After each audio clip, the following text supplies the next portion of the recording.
Oi, então vou dando uma sequência aqui. Como eu disse anteriormente, né, nós estávamos ali na live oficial, né, no primeiro dia, essa contextualização aqui sobre a pesquisa, sobre o Luna Clara e Apolo 11, a minha relação com essa obra, né? E queria pontuar mais algumas coisas, né? Porque o tempo acaba sendo pouco pro tanto às vezes que a gente tem para dizer, e como esse espaço aqui possibilita, né, que a gente dê sequência para que isso não fique entrecortado assim, né? Então eu estou seguindo aqui, vai ficar à disposição para quem puder e quiser se interessar em continuar, em assistir e poder dialogar conosco agora e nas outras programações dos outros dias, né? Então, eu vinha falando antes sobre a questão da particularidade, né? Mencionando a particularidade, né? Dando essa introdução do Luna Clara e Apolo 11, né? E que vamos, a partir de amanhã, então, enfocar três aspectos, né? Que me tocam particularmente quando a gente pensa em Luna Clara e Apolo 11, da perspectiva bakhtiniana, né? Que eu mobilizo ali na pesquisa. Então, uma das coisas que eu queria, já mencionei, mas queria entrar um pouquinho mais nisso, porque eu acho que faz parte do processo da pesquisa, foi um processo bastante rico para mim, justamente porque eu estava muito envolvida, especificamente com a leitura sobre problemas da poética de Dostoiévski, né? Foi ele que abriu assim o campo, né, das minhas observações com o Luna. Então, em termos de mestrado, como eu disse, isso poderia ser uma fragilidade, vamos dizer, do estudo, né, da abordagem, porque, como eu disse, quando a gente está no mestrado, o tempo passa muito rápido, são 2 anos no total, e obviamente para falar sobre polifonia, que é justamente uma particularidade do romance que traz essa noção das vozes plenivalentes, né? Plenas de valor, que significa que todas as vozes, todas as personagens existem ali, se relacionam de forma igualitária, né? Então, equipolente, né? Tem essa relação de igualdade entre as personagens, né? A posição, ou seja, aquela impressão de que nenhuma das personagens ou pelo menos a maioria delas, né? Quando a gente vislumbra, assim, a gente não tem aquela impressão da tradição literária do personagem principal, né? Que tem aquela superposição de destaque em relação às demais, por exemplo, né? Tô aqui resumindo bastante, óbvio, mas para dar essa ideia, né, geral, né, de que as personagens, aquela sensação, então, a impressão, né, que era a minha hipótese polifônica, de que todas as vozes ali das personagens, né, aqui eu estou entendendo vozes como as personagens, né, são plenas de valor, né, ou seja, todas elas são, ou a maioria delas, muito importantes, né, para o desenvolvimento e para o desfecho da narrativa, né? Aquela sensação assim que se a gente tira uma já não é mais a mesma coisa, né? Aquela personagem ali, ela é extremamente importante para que a gente construa é, esse esse sentido, né? Do que a gente vai elencando ali como essa esse todo, né, que eu falei antes, né? Ou seja, a gente vai vendo que essas personagens, todas elas ou a maioria delas são essenciais, né, para a trama. E aí por isso o link, né, a ligação com o romance polifônico, mas obviamente polifonia, essa relação de igualdade, né, e de plenivalência das personagens tem a ver com o conceito bakhtiniano, né, de polifonia que vai representar isso, só que Bakhtin, obviamente, se debruçou, como eu disse, sobre os personagens, os heróis bakhtinianos. Então, obviamente, para que eu pudesse afirmar, né, que se trata, que Luna Clara e Apolo 11 se trata de um romance polifônico, eu teria que, aquela época, também fazer todo um trabalho voltado, né, para essa investigação do microdiálogo de Bakhtin, ou seja, e dos conflitos internos, né, das heroínas dostoiévskianas, né, de todo esse aparato que é super denso, né, e que demanda e que, obviamente, durante um percurso de mestrado, não daria conta, né? Então se tornou uma certa fragilidade. Eu tinha aquela. Seja bem-vindo, Vinícius. Aqui a gente, só para te situar, tu que tá entrando aí, já é a dobradinha da live que aconteceu, então quando puder, se puder dar uma olhadinha lá, se te interessar, né? Provavelmente tu já chegou aqui sabendo do que se trata, mas é só para te sinalizar que é a continuação do bate-papo lá, tá? Só porque eu ainda tinha alguns aspectos para falar. Então, justamente o que se descortinaria como uma fragilidade do estudo, da pesquisa, que era levar adiante uma hipótese polifônica, né, no Luna Clara e Apolo 11, foi o aspecto que, ao mesmo tempo, descortinou a potencialidade do estudo, né? Então, ou seja, polifonia era muito complicado de falar, e aí por isso que eu também agradeci muito ao Adail Sobral, meu orientador no doutorado, e na época fez parte da minha banca, né, de defesa da dissertação de mestrado, e participou do processo de qualificação. Então foi através ali do diálogo com ele que justamente, né, até me falou na época, por que tu precisa da hipótese polifônica nesse momento, né? Seria mais, será que não seria mais produtivo a gente não entrar agora, né? Não se entrar nesse mérito propriamente do conceito polifonia, mas a gente se debruçar sobre toda essa riqueza que já aparece através do que está ali já claro e que não é nem um pouco polêmico, né? Porque a questão com a polifonia bakhtiniana, né? Tem muito, não sei quem estiver vendo isso em algum momento, que for da linguística, for bakhtiniano, não sei tu, Vinícius, se tu é bakhtiniano também, se quiser trocar ideias aqui.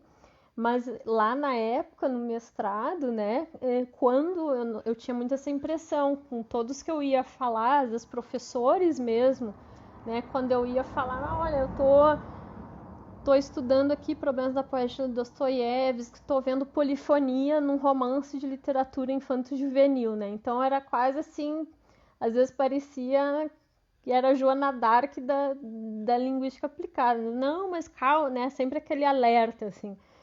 Olha, a polifonia não é só a multiplicidade de vozes, né? Não é só isso, né? Existe a relação de que, justamente, nenhuma das personagens, né? Ou, enfim, a gente pode tratar como a maioria delas, no caso, né? Todas elas são importantes, né? São fundamentais, essenciais, plenas de valor. Então, não existe a questão de uma igualdade, de uma relação de igualdade entre as personagens, né? Essa questão do autor não ser o único detentor de poder, de conhecimento em relação às personagens lá da tradição literária, né? De ser esse autor que conversa com as personagens, né? E não fala sobre elas, né? Não fala não fala delas nem sobre elas, mas com elas, né? Então outra particularidade que a Adriana Falcão também mobiliza muito é esse diálogo com, né? Tanto com o leitor quanto com as próprias personagens. Então é um elemento bem fundamental. Iria estudar Bakhtin ainda. Estou curioso. É fantástico. Eu espero assim que bom que tu chegou aqui, fico bem contente. E aí a gente vai seguindo esse diálogo, tá? Como eu disse, é uma dobradinha aqui. Provavelmente tu vai te sentir um pouco deslocado, né, nesse momento, porque a gente continuou. Não sei se acho que tu não estava lá na primeira parte, né? Mas tudo vai ficar disponível. Eu segui aqui para quem pudesse continuar, quisesse fazer parte, mas se não, não tem problema, porque vai ficar tudo disponível tanto aqui no Insta quanto no YouTube. Então, dando sequência, né? Essa questão da polifonia era muito complexa para aquele momento da pesquisa, realmente, né? Ia demandar muito, então a gente, com a orientação ali na banca de qualificação e com o que rolou também das sugestões da professora Vera Pires, que também participou da banca, em diálogo com a minha orientadora, a Neiva Tebaldi, a gente foi, então, optando para dar justamente um enfoque nessa riqueza, nessa particularidade que já estava ali assim a olhos vistos, né? Que era essa multiplicidade, mas aí tem um outro fator que não era, claro, só uma multiplicidade. De fato, toda aquela leitura que eu havia feito sobre polifonia e que aí por isso que eu digo que foi um processo muito rico, porque a polifonia, por mais que a gente não fosse se ater propriamente a afirmar, não era essa a proposta mais da pesquisa de dizer se era polifônico ou não, a polifonia ela se constituiu como justamente esse fio condutor, né? O modo de organização e de acesso aos próprios aspectos do Luna Clara foi extremamente pautado através do conceito de polifonia. Então, me lembro que na época eu fiquei assim apavorada porque na época, na qualificação, né, eu tinha produzido muito, né, assim, até o momento da qualificação, um capítulo, super não, mas eu tinha um capítulo denso, assim, sobre polifonia, né, porque eu estava muito entusiasmada com aquele corpus ali, né, fazendo as relações e fiz tudo muito pautada na polifonia, então foi o Problemas da Poética de Dostoiévski, que foi a bíblia assim, do estudo, vamos dizer. Foi realmente um momento que eu me debrucei muito sobre a leitura, particularmente desse livro, claro, de outros artigos, outros livros de Bakhtin, mas esse teve um papel bastante assim fundamental ali. E questões de literatura e estética, e não só através do próprio Bakhtin, né, das palavras de Bakhtin, mas de outros autores bakhtinianos também que compõem, né, o círculo que hoje também a gente também vê, né, Betty Bright, outros tantos autores, Fiorin, Bezerra, né, com as traduções, Paulo Bezerra. Então foi uma leitura assim realmente bastante desafiadora, né, poder dialogar com essa obra, e ela realmente foi assim fundamental, né? E aí por isso que eu estava dizendo do meu pânico, né? Seja bem-vinda, Ai, não aparece o nome. Júlia? É Júlia? Desculpa por causa da minha visão. Seja muito bem-vinda, tá? Aqui é uma dobradinha, uma continuação do papo que já estava rolando, só para situar quem porventura vai chegando, tá? Não estava previsto esse momento aqui.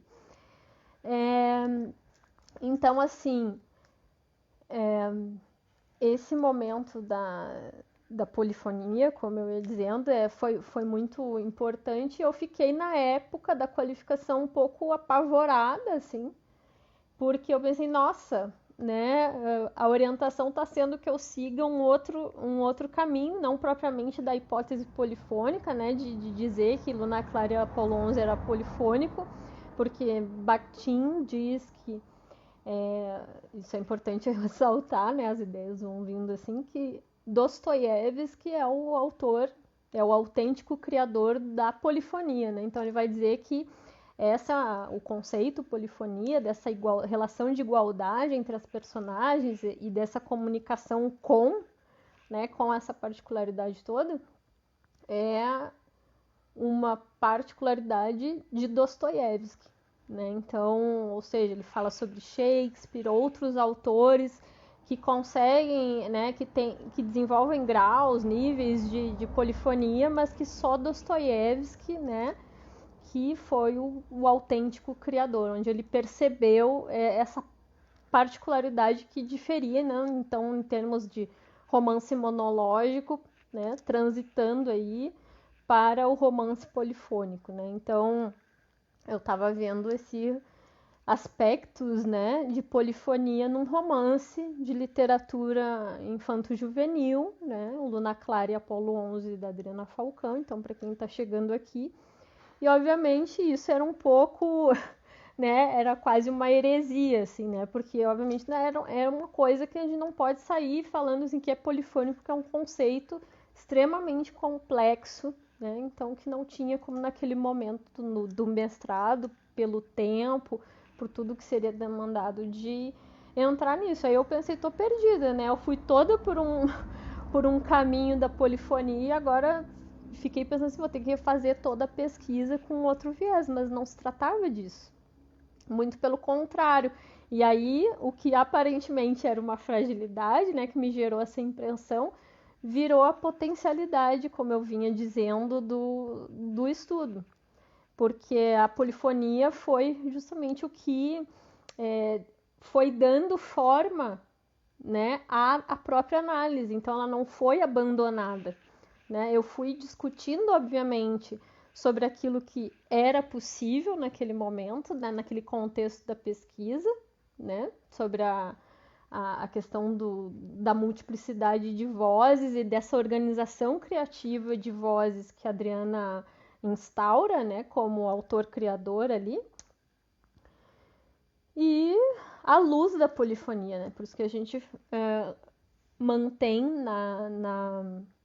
na pesquisa justamente esse aspecto, né, da polifonia, né? Ela não foi deixada de lado, mas ela foi considerada. Então, tanto que o próprio capítulo sobre a polifonia seguiu lá e foi o que foi dando cada vez mais embasamento para o enfoque na parte metodológica, vamos dizer assim, né, especificamente da arquitetônica como da estética, né, a concepção estética bakhtiniana ser aquilo através do qual, o componente através do qual eu vou observando, né, esses elementos de que eu falei lá sobre a representação das vozes no romance, né, ou seja, como essas vozes são representadas, valorações sociais, as ideologias que a autora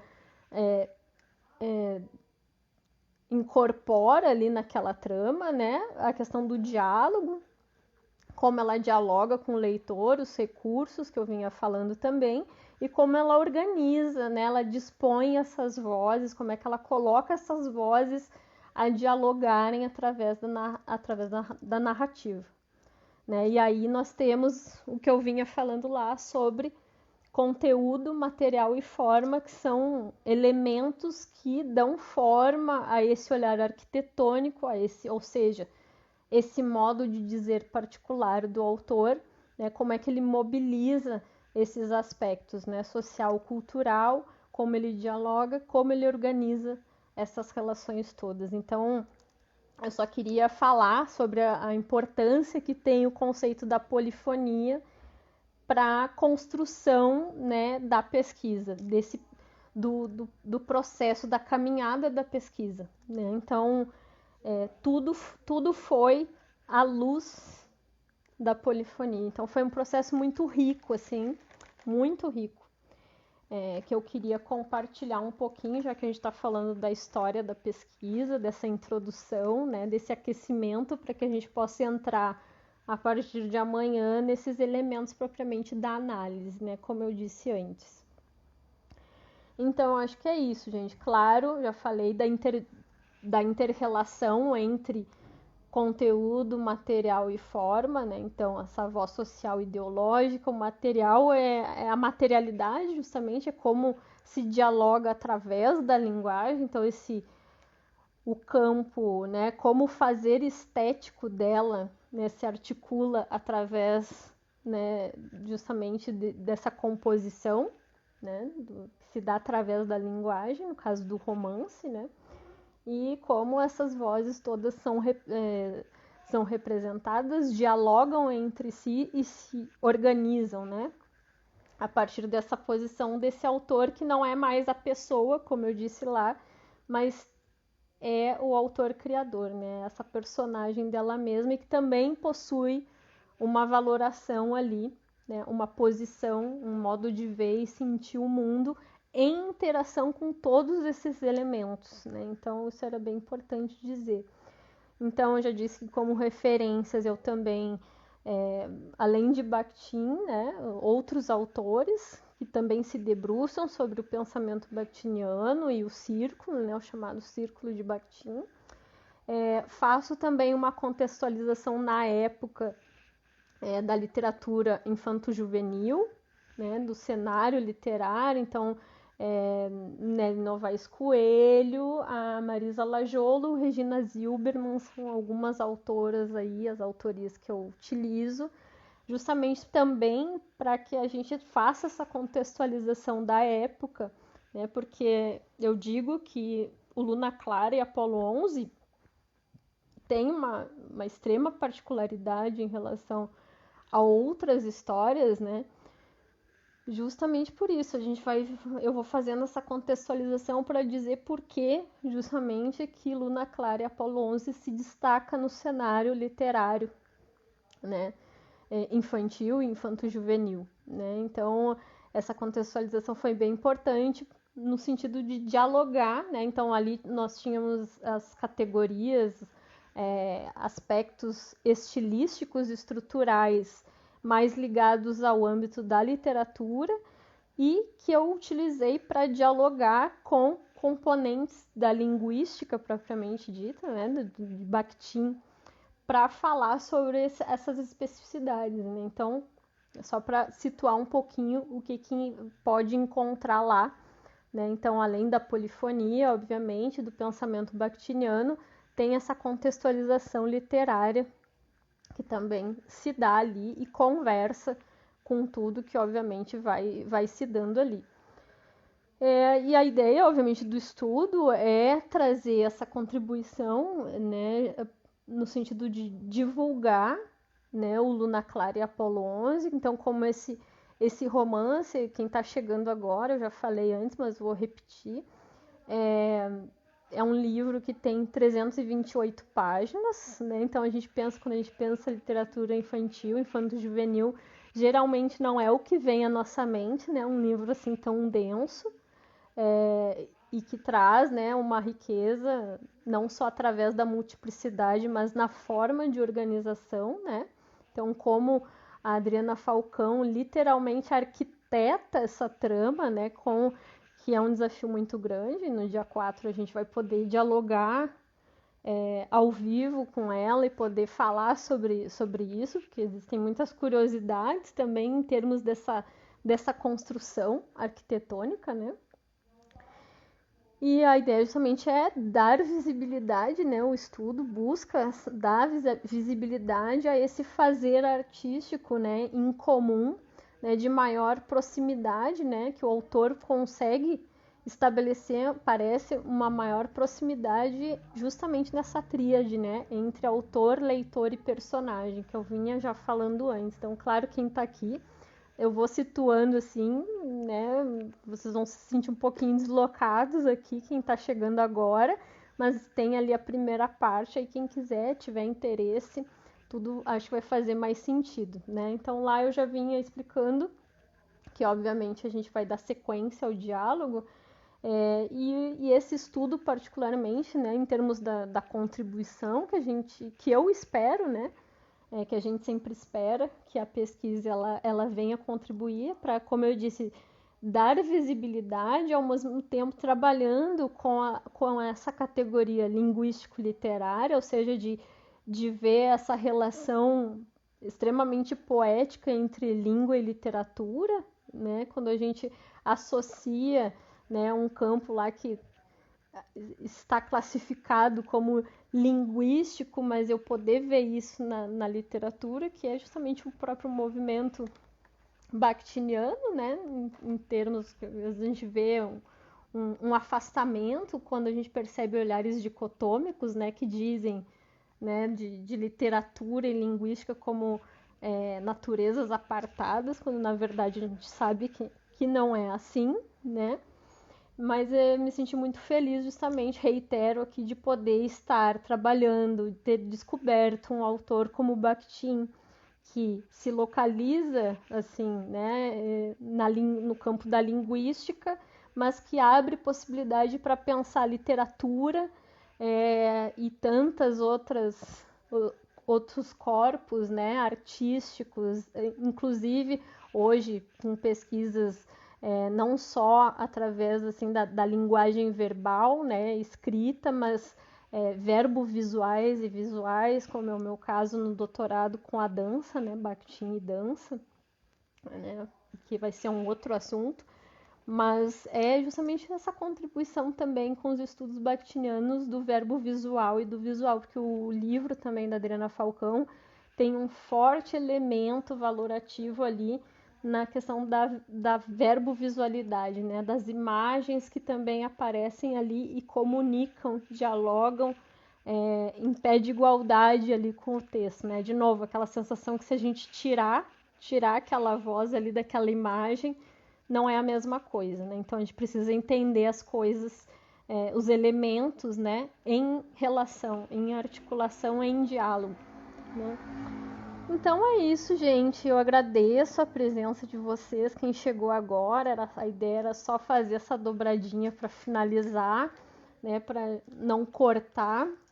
Vou reforçar para quem está aqui, ou mesmo para quem for ver depois, né? Posteriormente.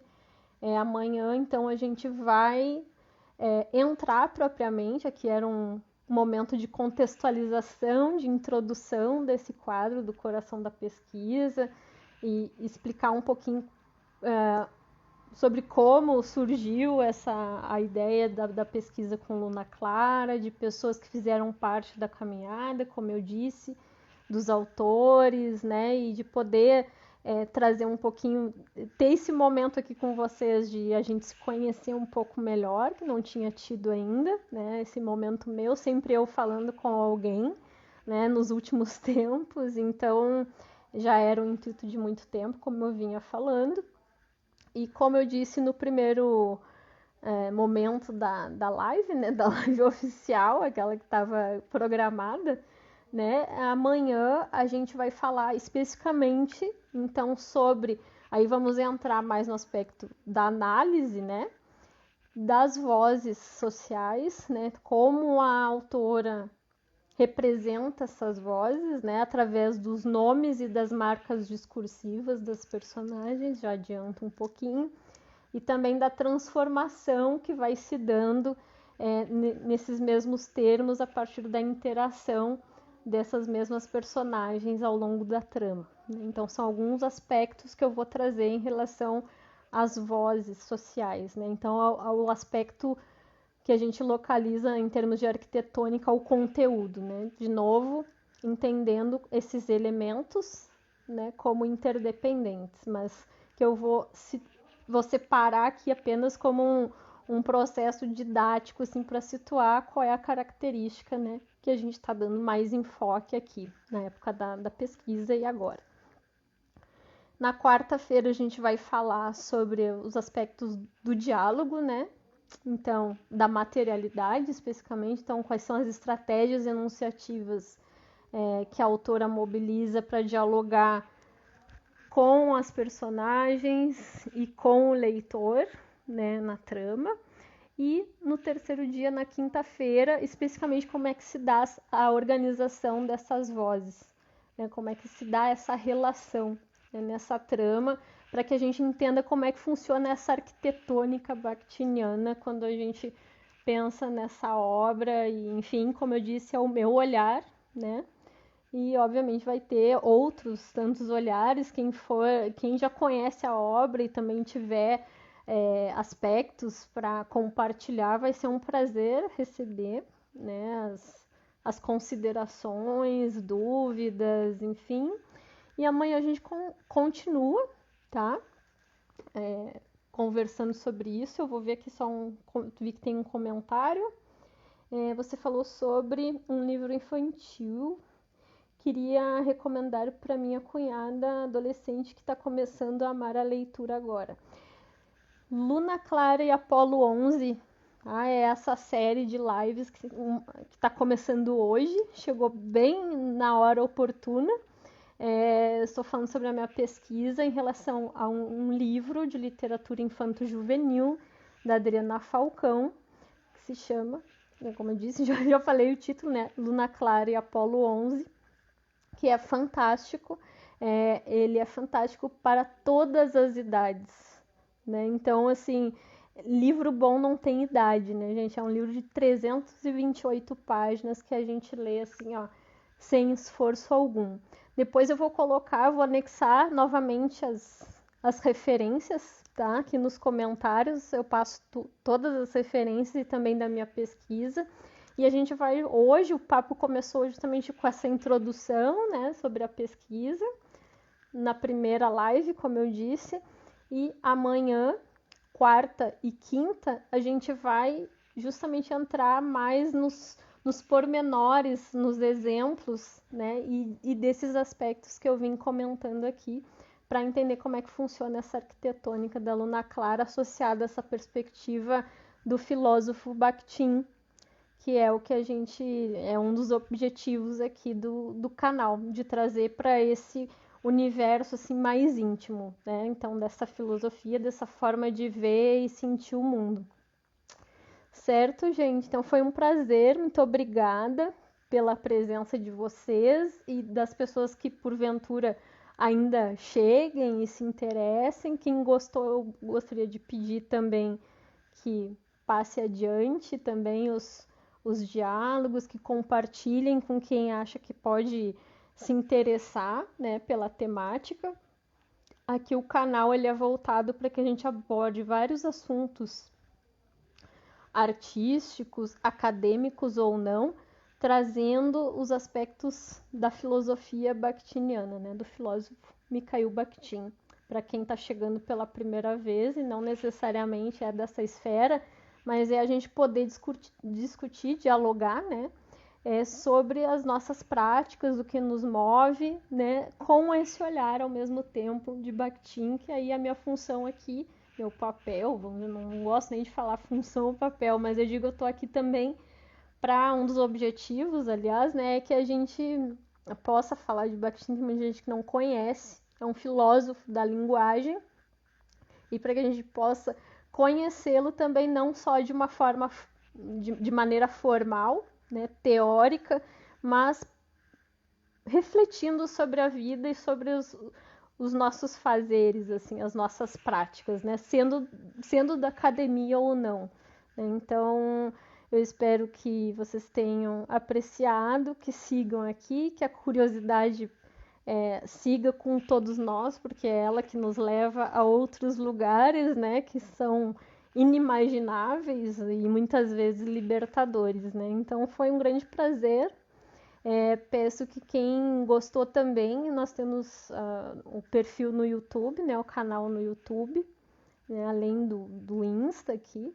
Então às vezes rola uma programação diretamente lá, então para não ficar de fora, eu gostaria de pedir também, quem puder, se inscreve por lá e fica por dentro da nossa programação por aqui. Deixa eu ver se tem mais um comentário. Parabéns pelo excelente trabalho, incentivador. Muito obrigada, é um grande prazer. É sempre bom poder dialogar. Então, de segunda a quinta, a gente segue aqui falando sobre o Luna Clara, agora com mais detalhes propriamente da análise, né, da pesquisa, trazendo mais exemplos. E na sexta e no domingo, né, a gente tem o projeto Entre Vozes, que sexta-feira a gente vai continuar o bate-papo com o professor Ivo, com a linguagem cinematográfica e Bakhtin. A gente vai conversar um pouquinho sobre o filme Parasita, né? E sobre práticas que ele já vem falando também na última semana. E no domingo, rap e Bakhtin. Então a gente vai falar sobre música. Então se interem ali da programação. Espero que gostem, que apreciem, que a gente siga dialogando. Mais uma vez, muito obrigada. E qualquer dúvida, comentário que vocês queiram fazer, é só mandar um direct para mim, um comentário a qualquer tempo. Certo, gente? Então é isso. Um grande abraço, um grande beijo e até o próximo encontro. Tchau, tchau.